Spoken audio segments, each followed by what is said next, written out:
And so at that time, I said, well, something's wrong. This isn't just straightforward. It looked like something funny was going on. That afternoon, December 7th, a fair number of the fathers were picked up, So they're down on Terminal Island was what we heard, and pretty soon they were then removed from Terminal Island. The school teachers, the principal, Japanese school principal, they're picked up. So there was cooperation quite a bit. And then apparently there was a big, especially now as the evacuation, the removal of us became more or less imminent.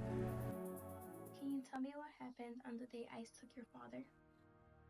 So we went to a plaza, and because my dad needed to buy something from the store, and he came out with a guy, and I was confused. I'm like, oh, is that his friend? But then they go to the trunk, and I'm like, oh, like my dad's just gonna sell his movies. And so he's showing him the kind of movies he has, and I'm like in the back seat looking through the back window.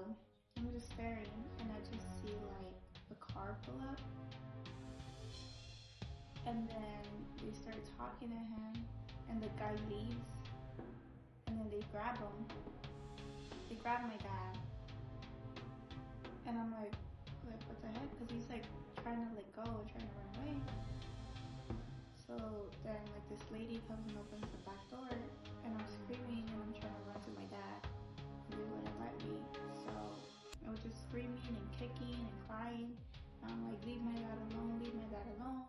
Like I can't even see anymore because I was crying so much. And then they took him and he was gone. Well, I was told that he was at a friend's house, and that's it. I was kind of kept in the dark.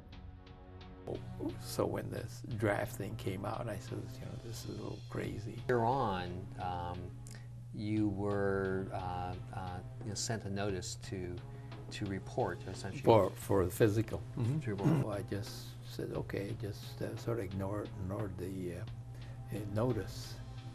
And I guess maybe a week or two, maybe a week later, they appeared on the steps of that barrack and under arrest.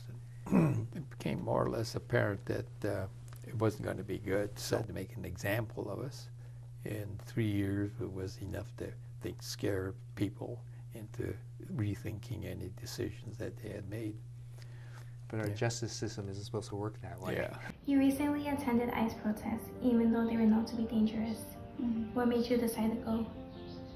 I wanted to go because obviously my first experience was horrible, and I don't want anybody to ever experience something like that. I went to the protest, and it was so cool because I was just surrounded by my people, a bunch of Latinos, like everybody united, just standing for one another. It was very dangerous, but we kind of had to like run around everywhere because they would move us from one spot to another, and they'd be like, you can't be here. So then we would have to like cross the street and go over there. But then it started to get really bad. There was like a lot of shooting, a lot of tear gas, and then everyone just kind of going crazy. It's different seeing it on your phone on a screen to real life, but I knew I had to be strong and stay as much as I could. Throughout history, from Japanese internment camps to today's ICE raids, the government's attempts to fix things have often created fear. However, we've grown since then. It used to be just a few voices, but now it's thousands speaking out to fight injustice.